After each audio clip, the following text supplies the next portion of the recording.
യേശുവിലേറ്റവും സ്നേഹമുള്ളവരെ, വെളിപാടിൻ്റെ പുസ്തകം 2-ാം അധ്യായം 4-ാം വാക്യം പറയുന്നു, നിനക്കെതിരെ എനിക്കൊരു കാര്യം പറയാനുണ്ട്. നിനക്കാദ്യമുണ്ടായിരുന്ന സ്നേഹം നീ കൈവെടിഞ്ഞു. മനുഷ്യൻ തൻ്റെ സ്വാർത്ഥ ലാഭത്തിനു വേണ്ടി ദൈവത്തിൻ്റെ അനന്തമായ സ്നേഹത്തെ അവൻ ഉപേക്ഷിച്ചു.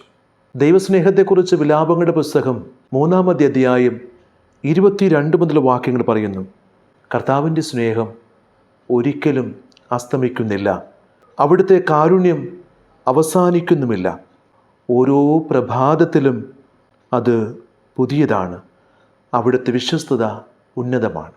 ദൈവസ്നേഹം ഒരിക്കലും അസ്തമിക്കുന്നില്ല. തിരുവചനത്തിൽ ഹോസിയയുടെ പുസ്തകത്തിലും തിരസ്കരിക്കപ്പെട്ട സ്നേഹത്തെക്കുറിച്ച് പറയുന്നു. ദൈവം ഒരിക്കലും മനുഷ്യനെ ഉപേക്ഷിക്കുന്നില്ല. നീ ഉപേക്ഷിച്ചാലും ഉപേക്ഷിക്കാതെ നിനക്ക് വേണ്ടി വഴിയരികിൽ കാത്തു നിൽക്കുന്ന സ്നേഹമാണ് ലൂക്കായുടെ സുവിശേഷം 15-ാം അധ്യായത്തിൽ നമ്മൾ വായിക്കുക. ധൂർത്തപുത്രന് വേണ്ടി വഴിയരികിൽ ആ പിതാവ് കാത്തു നിന്നു. അതിരുകളില്ലാത്ത സ്നേഹം, ദൈവസ്നേഹം, നിത്യസ്നേഹം, അളവുകളില്ലാത്ത സ്നേഹം, ദൈവസ്നേഹം, നിത്യസ്നേഹം, ഏതൊരവസ്ഥയിലും യാതൊരു വ്യവസ്ഥകളും ഇല്ലാതെ സ്നേഹിക്കും താതനു നന്ദി. അതിരുകളും അളവുകളുമില്ലാതെ ആകാശം പോലെ വിശാലമായ ദൈവത്തിൻ്റെ സ്നേഹം.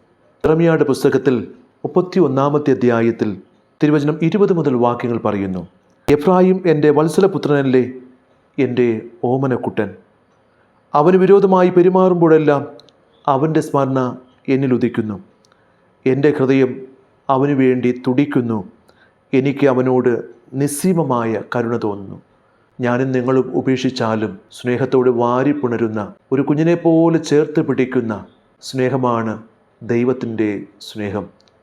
എഫ്രായിമിനെ നടക്കാൻ പഠിപ്പിച്ചത് ഞാനാണ്, അവന് ഞാൻ എൻ്റെ കരങ്ങളെടുത്തു, എന്നാൽ തങ്ങളെ സുഖപ്പെടുത്തിയത് ഞാനാണെന്ന് അവൻ അറിഞ്ഞില്ല. നിന്നെ സുഖപ്പെടുത്തിയതും വഴി നടത്തിയതും താങ്ങിയെടുത്തതും നിന്നെ ചേർത്ത് പിടിച്ചതുമൊക്കെ ഈ സ്നേഹമാണ്. ആ സ്നേഹത്തിന് തണലിൽ നമുക്ക് അണയാം, പ്രാർത്ഥിക്കാം. ഞങ്ങൾ അനന്തമായി സ്നേഹിക്കുന്ന നല്ല ദൈവമേ, ഈ സ്നേഹത്തിൽ നിന്ന് ഒരിക്കലും അകന്നു പോകാതിരിക്കുവാൻ അവിടുന്ന് കൃപയാകണമേ. ആമേൻ.